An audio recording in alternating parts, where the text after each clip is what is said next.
আমি হাঁটতে হাঁটতে যেটুকু ভিডিও করতে পেরেছি সেইটুকুই তোমাদের সঙ্গে শেয়ার করলাম। আর সিরা মার্কেটের ভিতরের দোকানগুলোতে কিন্তু তোমরা বিভিন্ন সুন্দর সুন্দর লেহেঙ্গা পেয়ে যাবে, যেগুলোর দাম কিন্তু 1,000 থেকে শুরু করে 10,000, 15,000, 20,000 বিভিন্ন দামের আছে।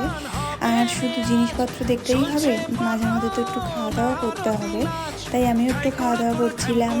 আর এগুলো দেখো বাইরের যে দোকানগুলো সেগুলো আর কি স্প্ল্যানেডের। তো এই টপগুলো কিন্তু তোমরা বিভিন্ন দামের পাবে, 200 থেকে স্টার্টিং হচ্ছে। আর এই জুতোগুলো সব 150 টাকা থেকে শুরু। 150 টাকা থেকে শুরু না, মানে সব জুতোই 150 টাকা করে। আমি একটা নিয়েছি যেটা তোমাদের দেখালাম, হোয়াইটের মধ্যে স্টোনের কাজ করা। তবে একটা কথা, যে এই জুতোগুলো কিন্তু খুব একটা টেকসই হয় না, দেখতে ভীষণ সুন্দর হয় কিন্তু খুব একটা বেশি লাস্টিং করে না। কারণ এর আগেও আমি এরকম স্প্ল্যানেড থেকে 150 বা 200 টাকার জুতো কিনেছি, যেগুলো কিন্তু